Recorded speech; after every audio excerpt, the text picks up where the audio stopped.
Seja muito bem-vindo à Igreja Red. Nós estamos muito felizes pela sua presença, especialmente se você está nos visitando, talvez está aqui pela primeira vez. Nós nos alegramos muito, porque este dia, este momento, é um momento único e muito especial. Eu não sei se você sabia disso, mas a Páscoa é a data, é o momento mais importante de toda a história da humanidade. Nós estamos hoje aqui reunidos por uma razão muito especial. Nós queremos relembrar, nós queremos aqui comemorar esse momento que não apenas marcou a história da humanidade, mas que marcou a história das nossas vidas. É por isso que nós preparamos algo diferente. Um momento tão especial exige algo diferente. E eu fiquei imaginando como nós poderíamos celebrar essa Páscoa, depois de tantas Páscoas que já celebramos como igreja. E diante de tudo aquilo que temos vivido, a grandeza desse novo espaço, das luzes, do som, tantas coisas bacanas que Deus fez, uma decisão que nós tomamos foi voltar à simplicidade. Nós queríamos voltar ao mais simples. Então nós decidimos começar esse culto da maneira mais simples, adorando a Deus e relembrando aquilo que Ele fez por nós. No meu passado, eu tive a oportunidade de viver algumas experiências daquilo que nós chamávamos nos acampamentos de jovens, de culto da fogueira. E no final do acampamento havia aquele culto da fogueira, onde nós nos reuníamos ali à noite, e ao som do violão, nós cantávamos a Deus, compartilhávamos a palavra e compartilhávamos testemunhos. Então hoje eu vou te dar uma oportunidade. Talvez você não cresceu na igreja, talvez você nunca frequentou um acampamento, e você não teve a oportunidade de viver um culto ao pé da fogueira. Hoje nós teremos aqui um culto ao pé da fogueira, adorando a Deus, ouvindo a respeito da palavra de Deus. E eu tenho uma pergunta aqui para a Laísa e para o Tutuí que me acompanham. Vocês já viveram um culto da fogueira? Já viveram essa experiência maravilhosa? Tutuí, o que você acha? Você acha que essa fogueira aqui está bacana? Está muito linda, mas acho que está faltando alguns detalhes aqui, né? Sempre no culto da fogueira tinha uma noite estrelada. Pois é. Acho que o pessoal da comunicação podia ajudar a gente. Uma noite estrelada. Ok. Eu acho que está faltando também, além... A gente tem a fogueira, né, Laísa? A gente tem agora uma noite estrelada, mas a gente já tem a cenografia. Está faltando a sonoplastia. A gente precisa desse som ambiente da fogueira. Será que a comunicação consegue ajudar a gente? Acho que sim. Aí? Tá ouvindo? Fogueira, o grilinho ao fundo, né? Então agora a gente tem um cenário perfeito para a gente começar o nosso culto de Páscoa. Talvez você está olhando para tudo isso e falando assim: puxa, mas o que isso tem a ver com a Páscoa? E se eu te dissesse que isso tem tudo a ver com a Páscoa? Eu quero te mostrar na Bíblia, no momento da Páscoa, no momento da morte e da ressurreição de Jesus, existe ali duas fogueiras. Talvez você nunca reparou, mas o texto bíblico antes da crucificação e depois da ressurreição nos apresenta duas fogueiras. E hoje eu quero falar com vocês sobre essas duas fogueiras e como elas são importantes, como elas são marcos na nossa trajetória, na nossa jornada de conhecer a Jesus e viver um relacionamento com Jesus. A primeira fogueira, ela se encontra em João capítulo 18. A segunda fogueira se encontra em João capítulo 21. A primeira fogueira é conhecida como a fogueira da negação. A Bíblia diz que ali naquela fogueira Pedro negou Jesus. A segunda fogueira é a fogueira em que Jesus, depois da ressurreição, vai ao encontro de Pedro. E eles têm uma conversa muito importante. E hoje é através desses textos bíblicos que eu quero guiar toda a nossa jornada ao redor desse culto, porque a jornada de Pedro é também a nossa jornada. Então vamos lá, João 18, 25 a 27, diz o seguinte para nós: nesse meio tempo, diz o texto. Que meio tempo? Eles estavam no Getsemane. Jesus tinha vivido o tempo da última ceia com os discípulos. Ele lavou os pés dos discípulos. Ele lhes ensinou sobre esse se esvaziar, sobre o serviço, sobre o amor. Então Jesus foi orar no Getsemane com seus discípulos, até que o discípulo que o traiu, Judas, surgiu com soldados romanos. Eles prenderam Jesus e levaram Jesus embora. Pedro foi seguindo à distância, diz o texto. Então, enquanto ali estavam zombando de Jesus, Pedro observava ao longe. Diz que nesse meio tempo de tudo o que estava acontecendo, enquanto Simão Pedro estava perto da fogueira, havia uma fogueira ali. Pedro estava, diz o texto, se esquentando na fogueira e observando ao longe Jesus, que estava sendo levado. Ele estava curioso para ver o que ia acontecer, se Jesus ia se libertar ou o que iria acontecer. E foi nesse momento que perguntaram para Pedro: você não é um dos discípulos dele? E a resposta de Pedro foi: não, eu não sou. Pedro negou Jesus. Então o texto continua dizendo a nós: mas um dos servos da casa do sumo sacerdote, parente do homem de quem Pedro havia cortado a orelha, perguntou: eu não vi você no bosque de oliveiras com Jesus? Mais uma vez, Pedro negou, e no mesmo instante o galo cantou. Esse texto bíblico, ele descreve que na verdade Pedro negou Jesus 3 vezes. E é exatamente aquilo que Jesus havia dito que aconteceria. Jesus tinha dito que Pedro negaria 3 vezes. E então Pedro entende uma verdade que todos nós precisamos entender. E no momento em que ele entende isso, Marcos capítulo 14, 72 diz o seguinte: então Pedro se lembrou da palavra que Jesus lhe dissera: antes que 2 vezes cante o galo, tu me negarás 3 vezes. E diz o texto: e caindo em si, desatou a chorar. Eu quero que você preste atenção e reflita nessa expressão, caindo em si. Pedro, ele caiu em si. Pedro, ele entendeu uma verdade profunda e verdadeira a respeito de si mesmo. Ele compreendeu que ele era um pecador. Pedro entendeu que ele era incapaz. E é isso que a cruz, ela revela sobre nós. Posso te dizer uma coisa? A cruz de Jesus escancara o nosso pecado e a nossa fraqueza. A cruz de Jesus escancara a verdade da nossa condição, a verdade de quem nós realmente somos. E o que essa primeira fogueira revela, não apenas sobre Pedro, mas sobre nós, é que nós somos tão pecadores. Então a história de Pedro ao pé da fogueira negando Jesus não está na Bíblia por acaso. João, que escreveu esse evangelho, ele foi proposital ao colocar isso ali. Sabe por quê? Porque Pedro representa cada um de nós. Pedro é exatamente como nós. Ele quer acertar, ele tem o desejo de acertar, mas ele tropeça, ele falha e ele peca. E nós somos exatamente assim. É então que diz o texto que Pedro chorou. Sabe por que Pedro, há um texto de João que diz assim, Mateus diz isso, Pedro chorou amargamente.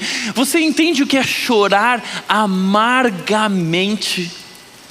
Pedro está profundamente triste diante da realidade, da verdade, da sua descoberta de quem ele é, pois ele percebe que há um abismo entre sua intenção e sua condição. Sabe, Pedro, ele tentou fazer algo que todos nós tentamos fazer com Jesus. Nós queremos conquistar Jesus. Nós queremos provar para Jesus que nós somos capazes. Nós queremos provar que nós somos bons. Nós queremos provar que nós somos dignos.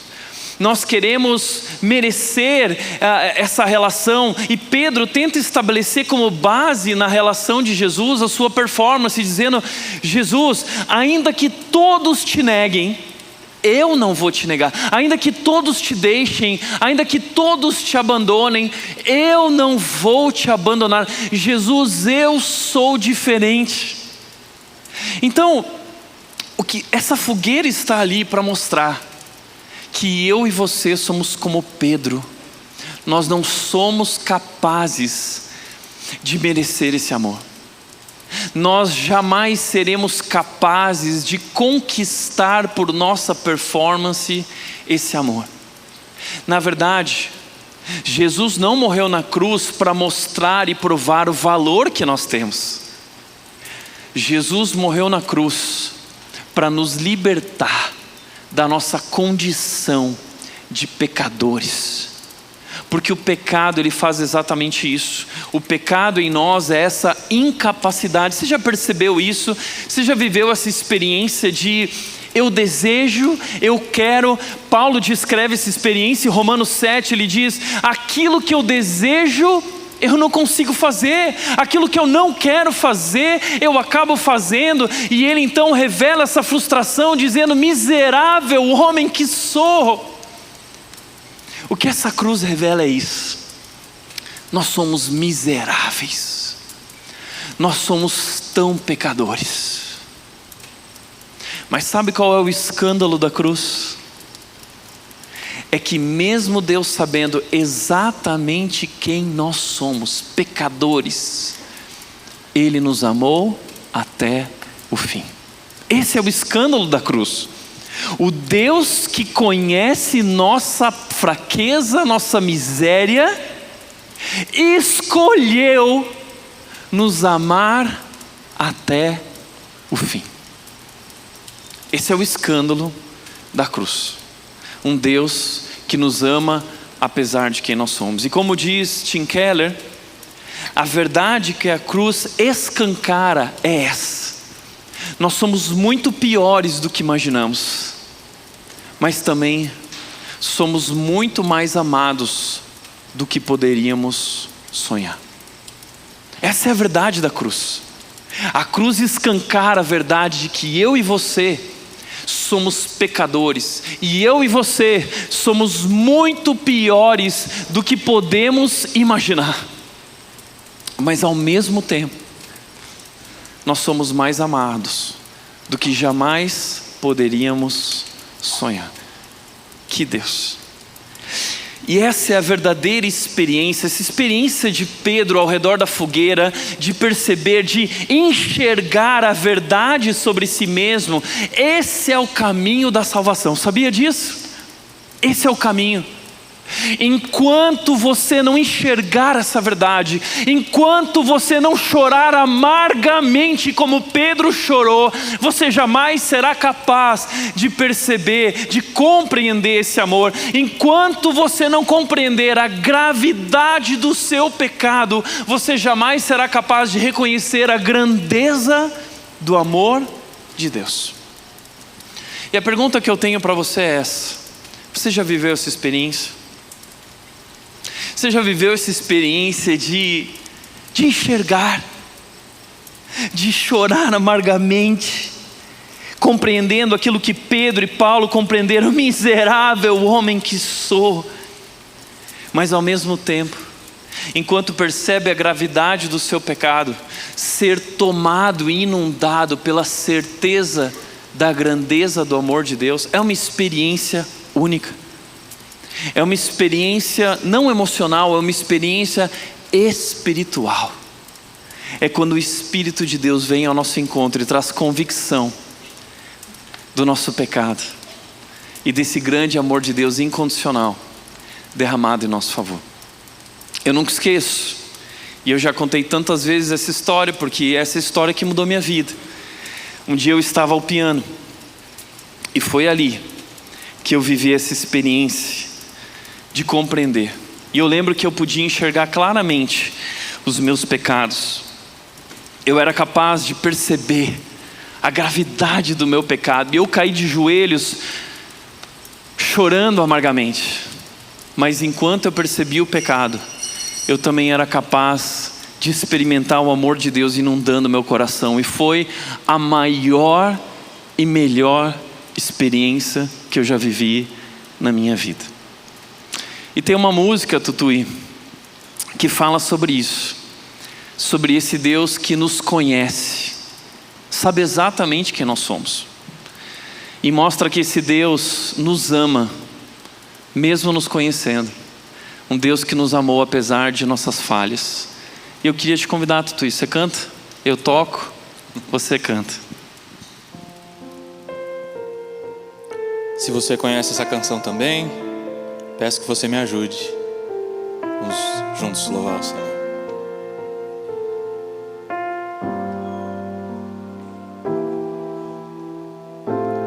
Ó Deus, me sondas,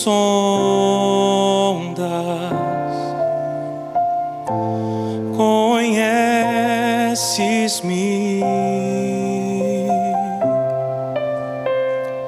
mesmo quando falho, eu sei, me amas, estás presente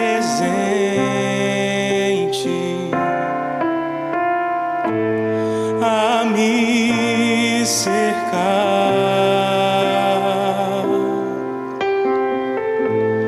Em todo tempo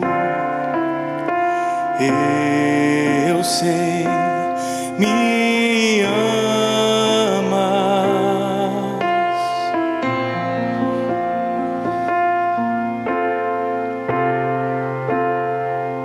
Se você sabe, cante. Prostro-me diante, vejo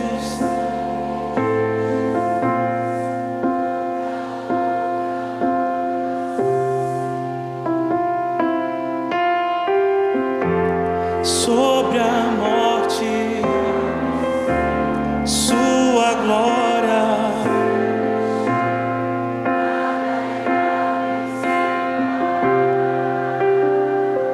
Tu és o nosso guia. Tu és meu guia, meu protetor.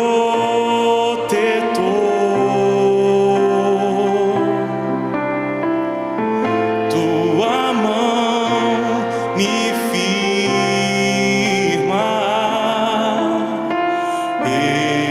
eu sei, me amas, eu sei, me amas. Prostro-me diante da cruz, vejo o sangue de Jesus. Nunca houve amor assim. Sobre a morte já venceu, sua glória o céu encheu. Nada irá me separar. O véu rasgou, o caminho abriu, tudo consumado está. O véu rasgou, o caminho abriu, tudo consumado está.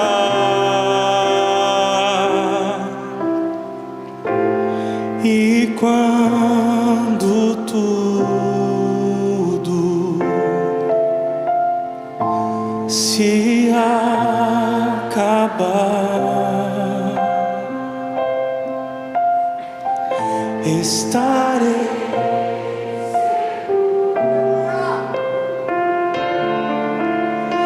pois sei, me amas, pois sei, me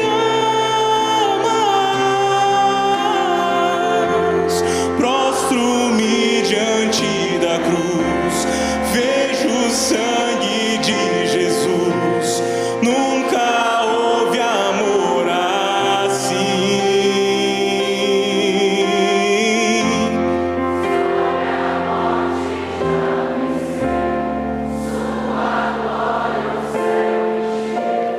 Nada.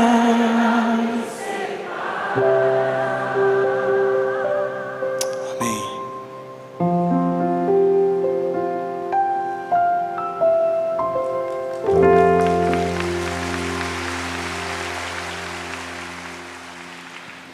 Jesus, depois daquele momento em que Pedro estava à fogueira, foi levado.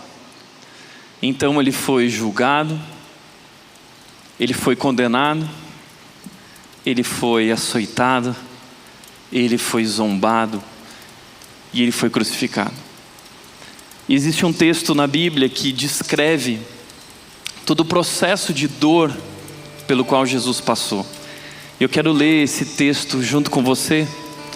Esse é um texto muito importante da Páscoa, Isaías 53. Se você tem sua Bíblia, abra sua Bíblia em Isaías 53. Isaías 53 diz o seguinte, versículo 2: Não havia nada de belo nem majestoso em sua aparência, nada que nos atraísse. Foi desprezado e rejeitado, homem de dores, que conhece o sofrimento mais profundo. Demos as costas para ele e desviamos o olhar. Ele foi desprezado e não nos importamos. Apesar disso, foram as nossas enfermidades que ele tomou sobre si, e foram as nossas doenças, o nosso pecado, que pesou sobre ele. Pensamos que seu sofrimento era castigo de Deus, castigo por sua culpa. Mas ele foi ferido por causa da nossa rebeldia, e ele foi esmagado por causa dos nossos pecados. Ele sofreu o castigo para que nós fôssemos restaurados, e recebeu açoites para que nós fôssemos curados.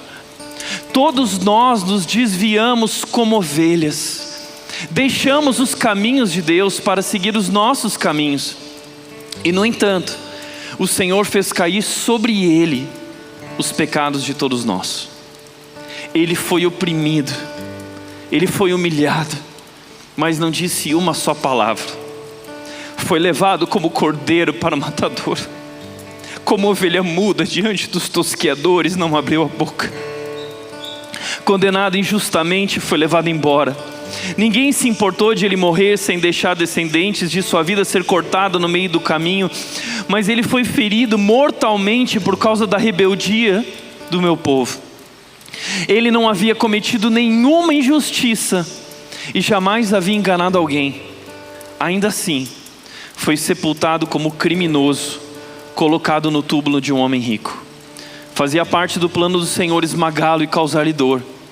Quando, porém, sua vida for entregue como oferta pelo pecado, ele terá muitos descendentes, terá vida longa, e o plano do Senhor prosperará em suas mãos. Eu quero convidar o Tutu e a Laís a cantar uma música que se chama Isaías 53, compartilhando conosco mais a respeito desse momento.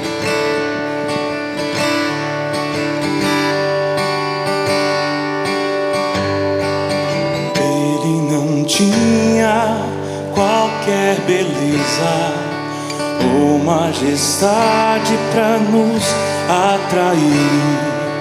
Nada havia em sua aparência para o desejarmos. Mas rejeitado entre os homens, ainda assim carregou nossas dores. O seu castigo nos traz paz, e a esperança não se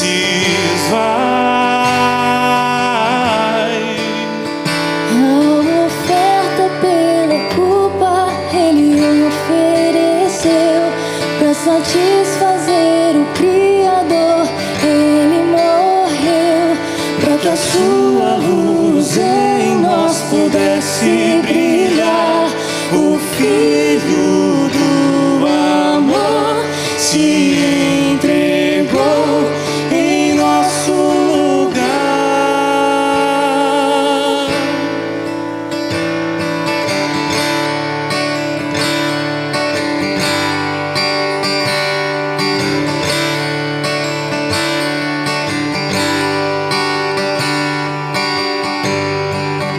Mas rejeitado dentre os homens, ainda assim carregou nossas dores. O seu castigo nos traz paz e a esperança não se esvai. A oferta pela culpa ele ofereceu para satisfazer o Criador. Ele morreu para que a sua luz em nós pudesse brilhar. O Filho do amor se entregou em nosso lugar. És o Cordeiro que pelos nossos pecados foi esmagado sem dizer uma só palavra. Se entregou aos cravos, derramou sua vida até a morte, provando a ira amarga pra nos dar sua doce graça e nos fazer viver.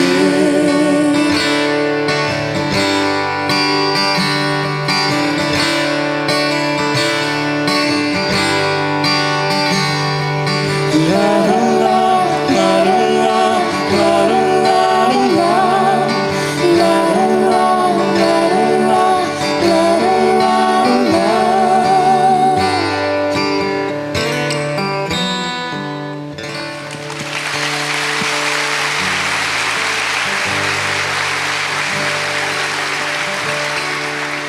Talvez diante de tanta dor pela qual Jesus passou, muitas pessoas às vezes se perguntam o seguinte, essa pergunta é extremamente importante: por que Jesus tinha que morrer? Já parou para se perguntar isso? Mas por que ele tinha que passar por isso? Por que ele teve que morrer? Por que simplesmente Deus não nos perdoou? Por que Deus simplesmente não disse, olha, errar humano e vamos deixar assim? É porque Deus precisava fazer justiça. Nós pecamos e o pecado é um crime ultrajante. O pecado é um crime de infinita responsabilidade, um pecado de infinita ofensa a Deus. O nosso pecado causou um prejuízo eterno, infinito, que nós não éramos capazes de pagar. A Bíblia diz em Romanos capítulo 6, versículo 23, ela diz: o salário do pecado é a morte. Ou seja, a consequência o pecado tem uma consequência. A consequência do pecado é a morte. O custo do pecado é a morte. Que Deus seria esse que faria vista grossa ao pecado e diria, tá bom, um Deus que é tolerante à impunidade, é intolerante com a injustiça, é intolerante com o pecado. E o nosso Deus não é um Deus que tolera todas essas coisas. Ao mesmo tempo, se Deus decidisse fazer justiça do modo como Ele deveria fazer, Ele derramaria sobre nós a sua ira, a sua condenação e a sua justiça, e nós estaríamos mortos. Então Deus estava diante de uma grande decisão. E sabe qual foi a decisão que Deus tomou? Deus decidiu dar o seu único filho para pagar o preço em nosso lugar. Portanto, a cruz é substituição. Por que a cruz? Por que Jesus teve que morrer? Para que você não precisasse morrer. Essa é a razão. Por que Jesus tinha que morrer? Para que eu não morresse, para que você não morresse. Ele morreu em nosso lugar. A cruz é substituição. O justo morreu pelos injustos. Ele sentou no banco do réu e me convidou a sentar no banco de filho de Deus. Por isso, o sofrimento de Jesus na crucificação foi real e brutal. Eu lembro da época do filme A Paixão de Cristo, as pessoas saíam chocadas do cinema, porque aquele filme nos deu uma pequena ideia de como foi o processo da crucificação. E eu nunca esqueço quando eu abri o jornal e um jornalista da minha cidade, ele disse o seguinte: esse filme não é real.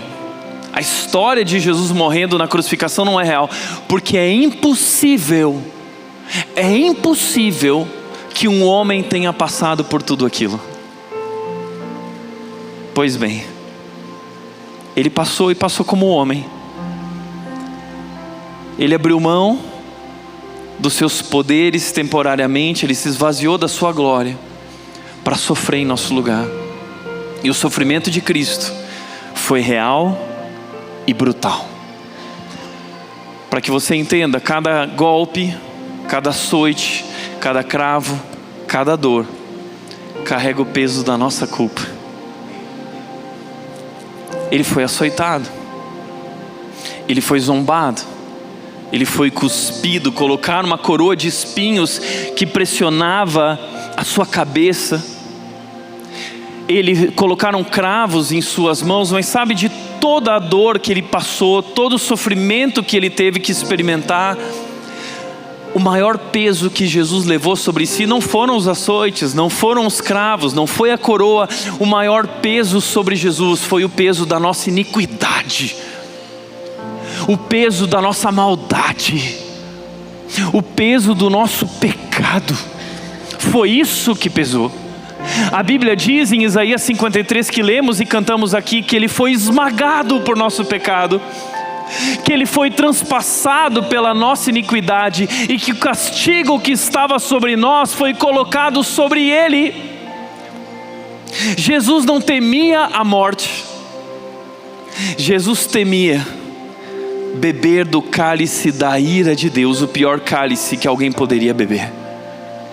E para que eu e você não precisássemos beber do cálice da ira, Jesus bebeu o cálice em nosso lugar.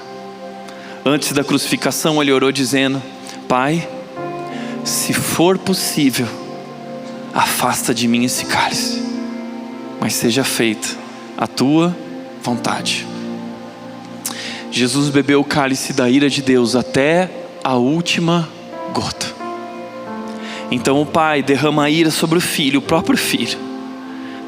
O filho diz então: Pai, por que me desamparaste? Pai, olha para mim.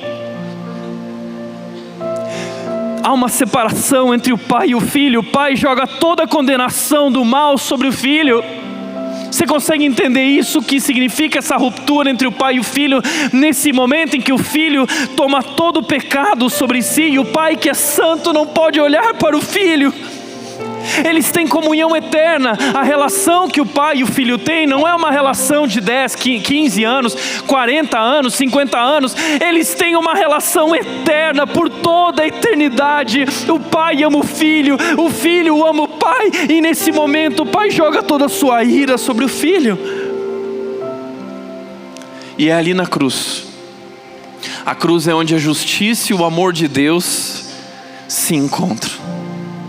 Então, Jesus recebe a nossa condenação e nós recebemos o perdão. Ele foi julgado, nós fomos perdoados. Ele levou sobre si a condenação e nós fomos justificados. Ele sofreu o castigo e nós provamos da paz. Ele tomou toda a dor e nós provamos todo amor. que Deus. A cruz é esse lugar onde a justiça e o amor de Deus se encontram. Jesus leva sobre si a dor, nós recebemos o amor. Que Deus. Eu quero te convidar a cantar desse amor, a refletir sobre esse amor, através desse momento que nós teremos aqui.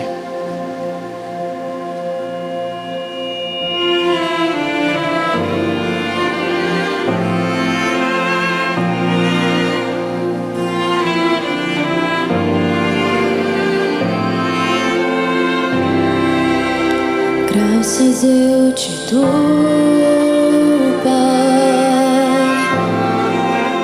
pelo preço que pagou, sacrifício de amor que me comprou, ungido do Senhor,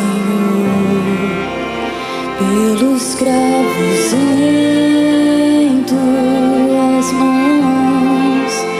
Graças eu te dou, ó meu Senhor. Lavou minha mente e coração, me deu perdão, restaurou minha comunhão.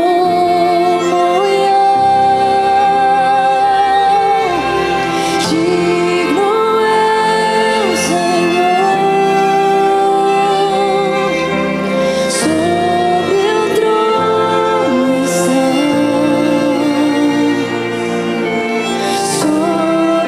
soberano Criador. Vou sempre te adorar. Elevo minhas mãos ao Cristo que venceu, Cordeiro de Deus morreu por mim,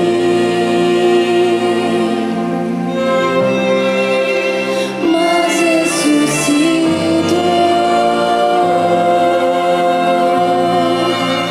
Digno é o Senhor.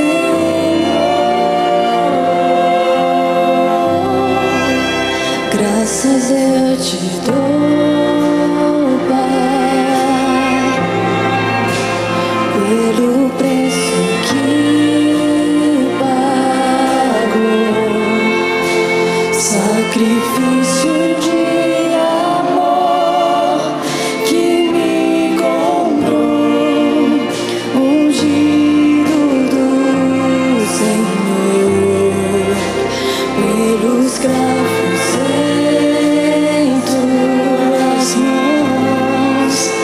Graças eu te dou, ó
momento eu gostaria de te convidar a se colocar de pé, para que juntos possamos cantar essa próxima canção.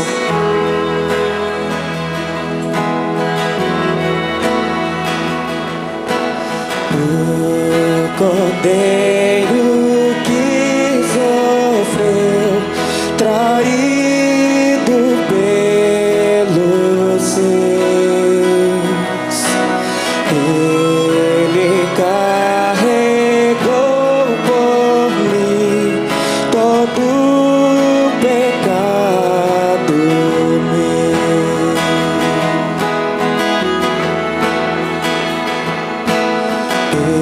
Em silêncio suportou açoites caminhou, em obediência ao Pai, na cruz se entregou. Cante isso. Numa rude cruz salvaste, derramaste teu amor. Minha alma cantará, aleluia, glória e honra a ti, Senhor.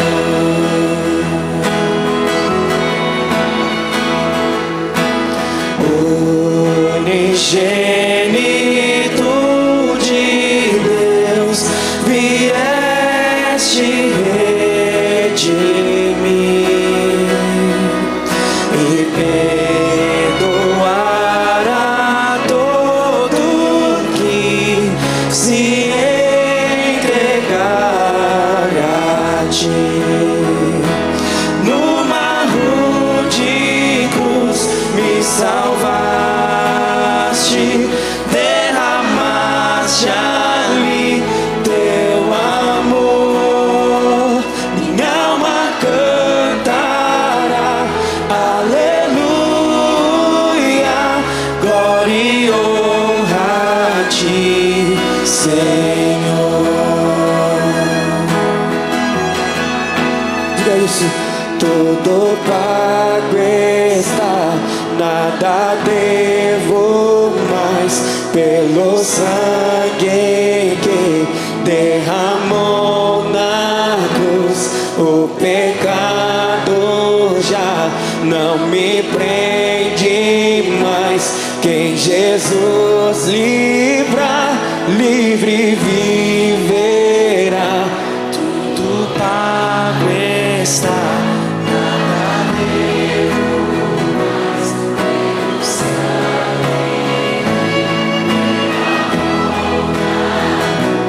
o pecado já não me prende mais. Quem Jesus livra, livre viverá. Numa rude cruz me salvaste, derramaste ali teu amor. Minha alma cantará, aleluia, glória e honra a ti, Senhor. Vamos cantar juntos essa boa notícia. Quando a pedras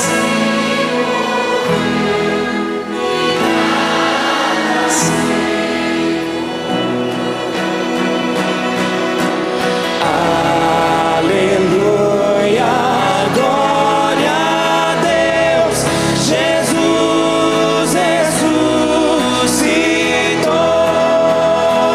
Numa rude cruz me salvaste, derramaste ali teu amor. Minha alma cantará, aleluia, glória e honra a ti, Senhor. Glória e honra a ti, Senhor.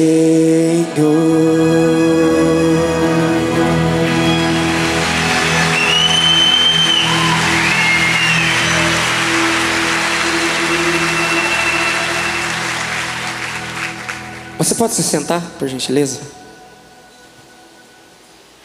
Nós clamamos Jesus. Em nosso desespero, em nosso anseio, erguemos nossos olhos para os céus. O Salvador que foi prometido desceu até nós, tornando-se carne. Em sua entrada colocaram ramos de palmeira aos seus pés. Assim como hoje, em sua presença, nos ajoelhamos. Clamamos a Ele, pendurado na cruz, aquele cujo sangue quebrou a maldição, como um ato de amor que salvou nossas almas, redenção transbordante que nos tornou inteiros. Nenhum prego nos ossos pôde detê-lo, nenhuma coroa de espinhos pôde envergonhá-lo, nenhum túmulo pôde contê-lo, a morte não pôde pará-lo. Ele venceu a sepultura e ressuscitou da morte, vitorioso.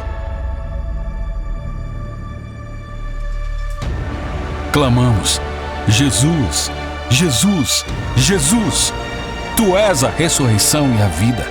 Em Ti todas as coisas ganham vida. Para sempre clamaremos o poderoso poder do Teu nome. Clamamos com tudo o que temos. Precisamos de Ti, Salvador, e de mais nada. Porque em Ti somos salvos pela graça. Tua glória vai brilhar sobre o mundo e toda a língua vai confessar: Jesus é o Senhor. Aleluia, canto a quem me libertou. Aleluia, nem a morte o parou. Nos mostrou o seu perdão, em seu nome a salvação. Meu Jesus, a esperança é.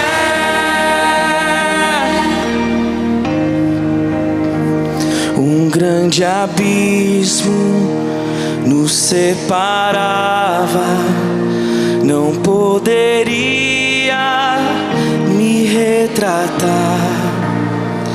Em desespero, na escuridão, virei ao céu, clamei a Ti. Em meio às trevas brilhou o amor, rasgou as sombras do meu ser. Está consumado e o fim escrito. Meu Jesus, a esperança é. Misericórdia imerecida, quão doce graça nos alcançou. O Deus das eras desceu da glória, nos salvou. Que grande amor! Por sua cruz sou perdoado, o Rei dos Reis que me comprou. Meu Salvador, sou seu para sempre. Diga: meu Jesus, a esperança é.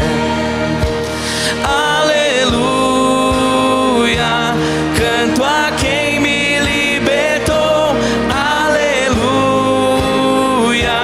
nem a morte o parou. Nos mostrou o seu perdão, em seu nome a salvação. Meu Jesus, a esperança é. Aleluia, canto a quem me libertou. Aleluia, nem a morte o parou. Nos mostrou o seu perdão, em seu nome a salvação. Meu Jesus, a esperança é.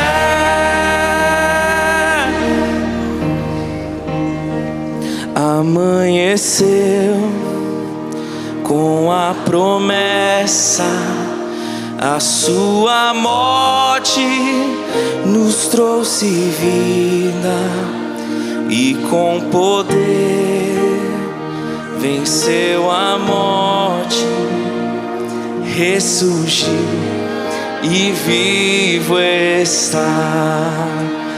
Amanheceu com a promessa, a sua morte nos trouxe vida e com poder venceu a morte, ressurgiu e vivo está. Diga, ele ressurgiu, ressurgiu e vivo está. Oh, aleluia, canto a quem me libertou. Aleluia, nem a morte o parou, nos mostrou o seu perdão. Em seu nome a salvação, meu Jesus, a esperança é. Aleluia, canto a quem me libertou. Aleluia, nem a morte o parou, nos mostrou o seu perdão. Em seu nome a salvação, meu Jesus, a esperança é. Meu Jesus, a esperança é. Oh, meu Jesus, a esperança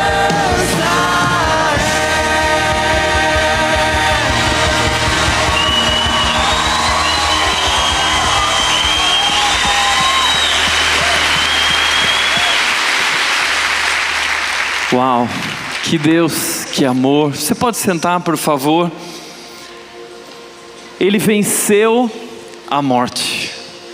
Onde está, ó morte, a tua vitória? A morte não pôde contê-lo, porque Ele é Deus. Ele mostrou o seu poder, Ele venceu, e a sua vitória é a nossa vitória.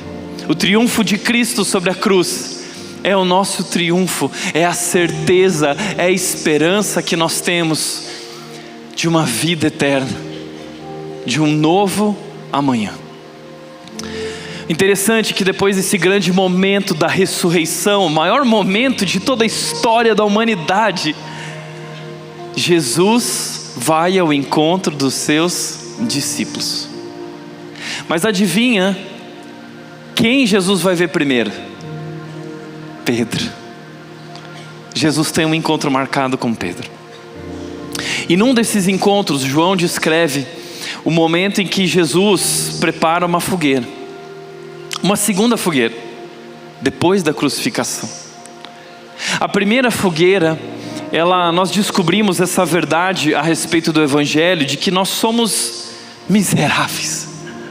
Essa é a primeira verdade que a cruz escancara a respeito de nós. Somos miseráveis pecadores.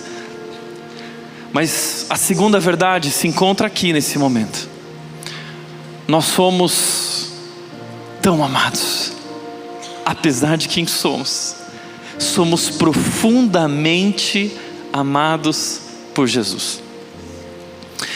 João, ele descreve que os discípulos voltaram a pescar. Então eles estão pescando. E enquanto eles estão pescando, eles não estão pegando nada. Então um homem lá da praia, e João, ele é muito detalhista, ele sempre gosta de descrever detalhes, e os detalhes importam para João. João diz que eles estavam a cerca de 90 metros da praia. Então Jesus grita: joguem a rede daquele lado. E eles então jogam as redes, e diz que eles pescaram 153 peixes grandes. 153, João dá números. Então nesse momento João vira para Pedro e diz: Pedro, é ele, é ele. Então Pedro desce do barco mais uma vez, E Pedro sai correndo, 90 metros da praia, ele corre e ele encontra Jesus. Quando chegaram, encontraram um braseiro, no qual havia um peixe e pão. Jesus preparou um café da manhã ao pé da fogueira. E é ali naquela fogueira que Jesus tem uma conversa muito importante com Pedro. E essa conversa tem a ver com você e comigo. Jesus então pergunta a Pedro. Depois da refeição, Jesus perguntou a Simão Pedro: Simão, filho de João, você me ama mais do que estes? Você me ama? E a Bíblia diz que Jesus pergunta isso para Pedro 3 vezes. Você já parou para pensar nisso? Por que Jesus perguntou 3 vezes para Pedro: tu me amas, Pedro? Tu me amas? Pedro, tu me amas? Pedro, tu realmente me amas? É muito provável que Jesus, e João aqui está traçando um paralelo entre esses dois momentos. Pedro negou Jesus 3 vezes. E agora então, Jesus nesse momento ouve Pedro respondendo ao grande amor que Jesus tem por ele. Pedro agora entende que ele não merece esse amor, que ele nunca será capaz de merecer. Pedro agora entende que esse relacionamento não está baseado nele, em si mesmo, na sua performance, mas é a obra de Cristo que estabelece a base para a nossa nova relação com Deus. Deus nos ama apesar de quem nós somos. Ele provou o seu amor. Então Pedro responde por último dizendo: o Senhor sabe todas as coisas e sabe que eu o amo. Essa era a resposta que Jesus queria ouvir. Tu sabes tudo, tu conheces tudo a respeito de mim, tu conheces o que eu irei falar, o que eu irei viver, tu sabe absolutamente tudo a respeito de mim, e tu já sabes que eu te amo. Então Jesus disse: então Pedro, alimente as minhas ovelhas. Pedro, agora que você entendeu o amor que eu tenho por ti, que você possa ser curado por esse amor, que você experimente esse amor, mas acima de tudo que você compartilhe esse amor, sirva os outros como eu te servi, leve ao mundo essa mensagem. E Pedro agora é transformado, Pedro agora é curado, Pedro agora é enviado como um representante, como um instrumento de Deus para pregar a respeito da ressurreição. O que nós aprendemos nesse segundo momento em que Jesus prepara o braseiro e a fogueira, em primeiro lugar, é que Jesus é o amor que vem ao nosso encontro. É Jesus quem toma a iniciativa de nos amar. É Jesus quem vem nos resgatar. A graça divina, ela vem de Deus e nos alcança, apesar de quem nós somos. Nós, como seres humanos, passamos a vida toda buscando, tateando, tentando encontrar esse amor incondicional que possa preencher, que possa suprir, que possa satisfazer essa sede profunda que nós temos na nossa alma. Quando nascemos, buscamos esse amor na relação com os pais, mas nossos pais nos decepcionam. Buscamos esse amor na nossa relação com os amigos, mas nossos amigos nos decepcionam. Então pensamos que quando casarmos, então buscamos esse amor na relação com o marido, com a esposa, com o cônjuge. O cônjuge nos decepciona. Então imaginamos que através dos filhos nós vamos poder experimentar e finalmente ser satisfeitos e supridos dessa sede de amor. E muitas vezes nossos filhos nos decepcionam, porque eles não são fonte de amor incondicional. A única fonte de amor incondicional nós encontramos em Jesus Cristo. Foi isso mesmo que Jesus disse àquela mulher que já tinha passado por inúmeros relacionamentos. E ali diante do poço, Jesus disse: o dia que você beber dessa água, enquanto você beber dessa água, você voltará a ter sede, mas do dia que você beber da água que eu tenho para te dar, rios de água viva fluirão a partir de você. amor inesgotável. Talvez muitos aqui estão se perguntando: será que Deus realmente me ama? Posso te fazer uma pergunta? Posso te falar uma coisa? Nunca mais questione isso. Sabe por quê? Porque, como disse Billy Graham, Deus provou o seu amor na cruz. Quando Cristo pendurado ali sangrou, ali morreu, foi Deus dizendo ao mundo e dizendo a mim e a você: eu te amo, eu amo você. Paulo disse isso em Romanos capítulo 8, versículo 20, ele diz: mas Deus prova o seu amor para conosco, pelo fato de Cristo ter morrido por nós enquanto éramos pecadores. Ele deu a vida por nós, Ele provou o seu amor. Deus ama você. Você é tão amado. Essas são as duas grandes verdades da Páscoa. Você é tão pecador, e eu também, mas nós somos tão amados, tão amados. Então, o mesmo lugar de dor se torna um lugar de cura. Pedro, ao pé da fogueira, negou Jesus, mas Pedro agora ao pé da fogueira é alvo desse amor, é curado por Jesus, o relacionamento é restaurado. E Pedro agora então é transformado. Jesus transforma o negador em um pregador da ressurreição. Uma nova vida. É isso que a Páscoa faz. A Páscoa, ela nos dá a chance de um novo começo. A Páscoa é o início de uma nova história. Nós não somos mais definidos pelo nosso passado, não somos mais definidos por aquilo que fizemos, por nosso pecado, por nossos erros, por nossas falhas. Agora, aquilo que define a nossa identidade, aquilo que determina quem somos e o nosso futuro, foi declarado na cruz por Cristo Jesus, e Ele disse que agora somos filhos de Deus. Nós somos amados, nós fomos escolhidos, nós somos alvo do seu amor. Jesus não apenas nos amou, nos acolheu, Ele quer nos curar. E ao nos curar com seu amor, Ele quer nos enviar para que nós possamos ser pregadores da ressurreição. Sabia que você é um pregador da ressurreição?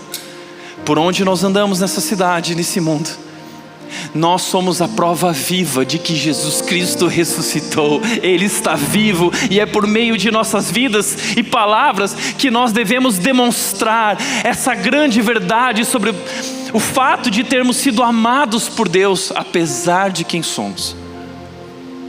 Que Deus! Entenda, a ressurreição de Jesus é a promessa de que sempre haverá um recomeço. A Páscoa é tempo de viver o novo.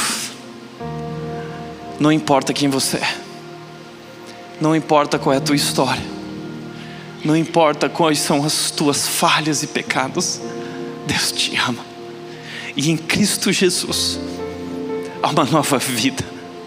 A Bíblia diz: se alguém está em Cristo, 2 Coríntios 5,17, é uma nova pessoa.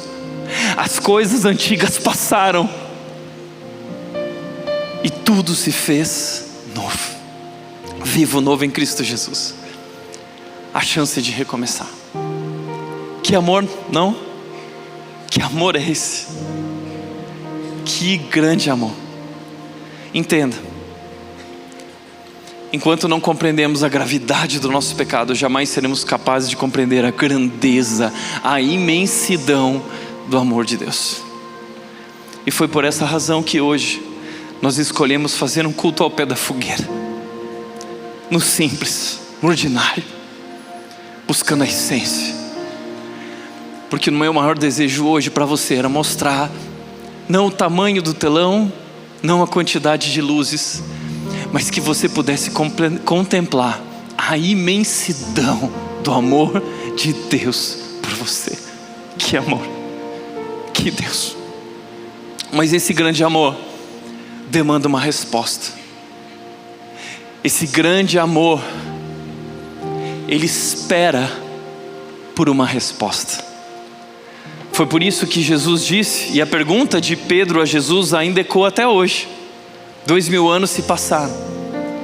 E a mesma pergunta que Jesus fez a Pedro, Ele continua fazendo a cada um de nós que somos alvo do seu amor. A pergunta de Jesus para você hoje é: você me ama? Você entendeu o meu amor? E responder essa pergunta é entender que Jesus está nos convidando para ter uma relação com Ele. E foi Ele quem tomou a iniciativa. E Ele garantiu que essa relação vai dar certo. Porque essa relação não depende de mim e de você. Depende do que Ele fez na cruz por nós. E Ele nos convida a se aproximar da fogueira. E Ele te convida hoje a se aproximar da fogueira. E Ele pergunta a você: você me ama? Porque o meu amor eu já demonstrei. Você me ama? Você aceita o meu amor? Você recebe o meu amor? Você quer viver um relacionamento comigo? Você me ama? E eu quero te convidar agora a responder. Quero te convidar a fechar os olhos. Esse é um momento entre você e Deus. E eu quero te convidar, de olhos fechados, a imaginar que você está próximo da fogueira e Jesus está ali olhando para você.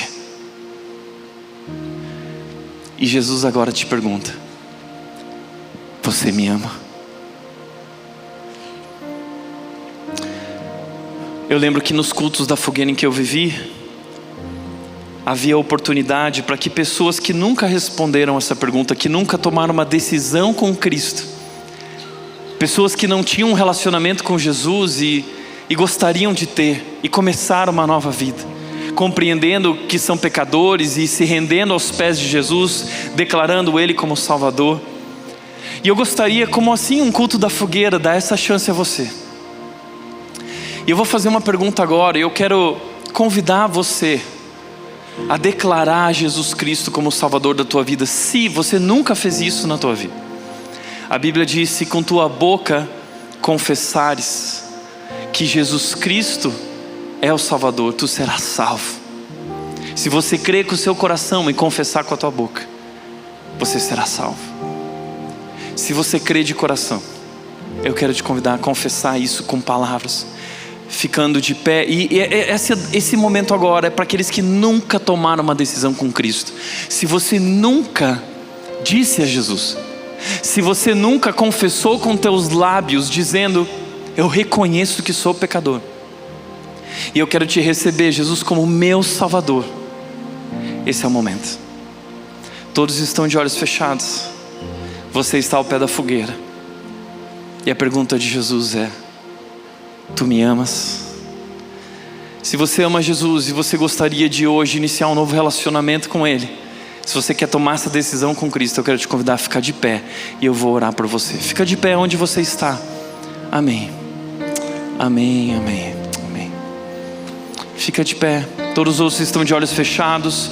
Você nunca tomou uma decisão com Cristo. Esse é o momento de tomar essa decisão e de responder a pergunta mais importante da sua vida: tu me amas? E aí onde você está, eu quero te convidar a fazer a oração que eu vou fazer. Você vai fazer essa oração no coração, em silêncio.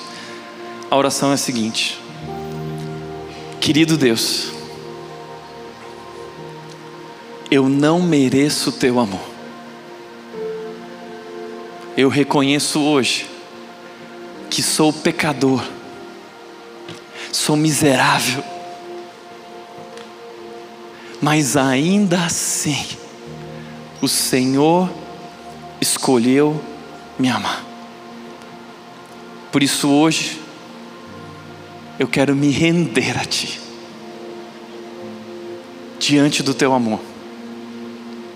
Eu me rendo aos pés da cruz, reconheço meus pecados e declaro: eu creio que Jesus Cristo é o Filho de Deus, que deu a vida por mim naquela cruz. Eu creio de todo o meu coração. E eu recebo hoje como Senhor e Salvador da minha vida. Obrigado, Jesus. Obrigado, Jesus. Assim nós oramos, em nome de Jesus, o Jesus vitorioso. Amém. Uma salva de palmas àqueles que nasceram de novo.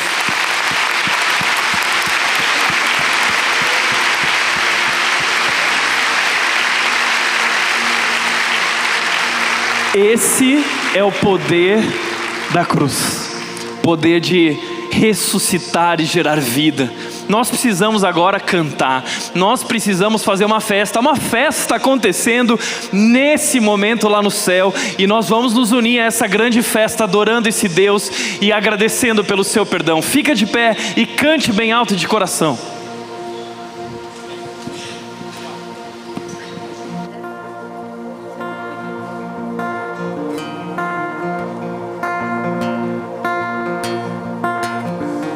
Sozinho em tristeza e em aflição, sem esperança e sem direção, tua misericórdia se fez em amor. Ao vencer a morte, minha vida mudou. Cante. Tua graça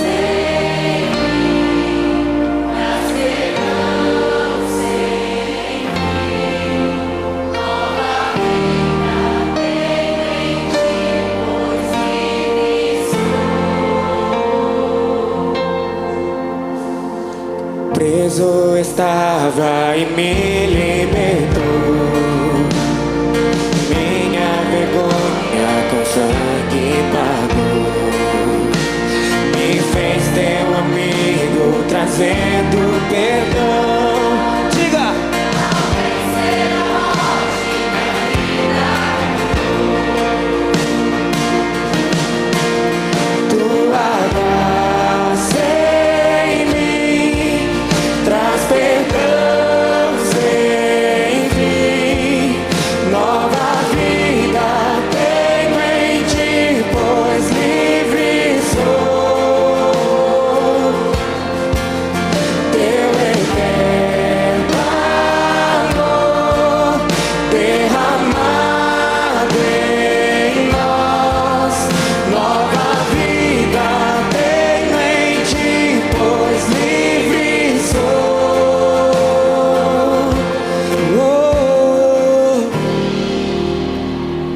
O Salvador foi pregado na cruz.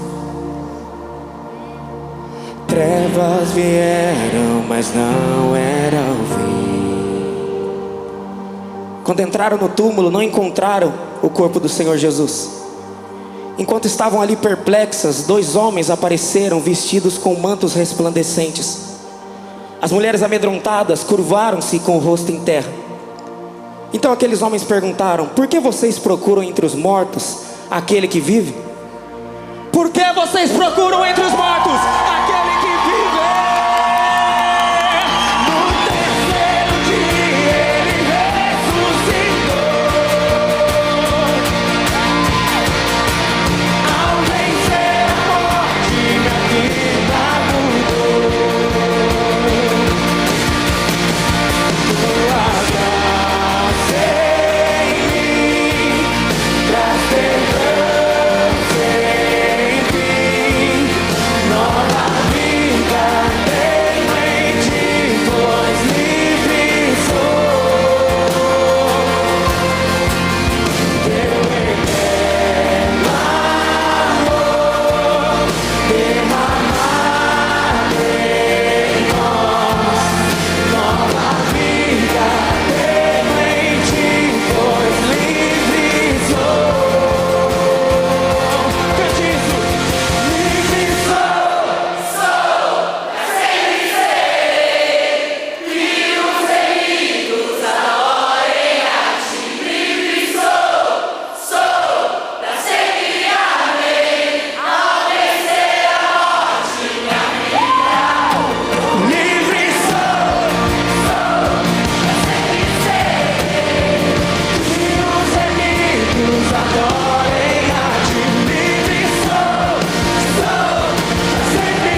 posso crer no amanhã,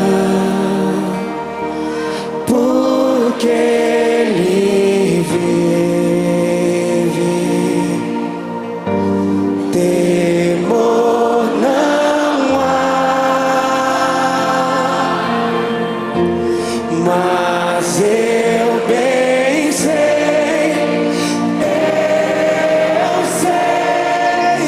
que a minha vida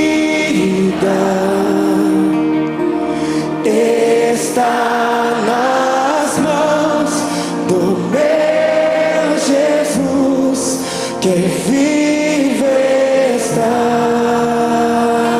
Mais uma vez, cante. Porque Ele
Você realmente sabe bem isso?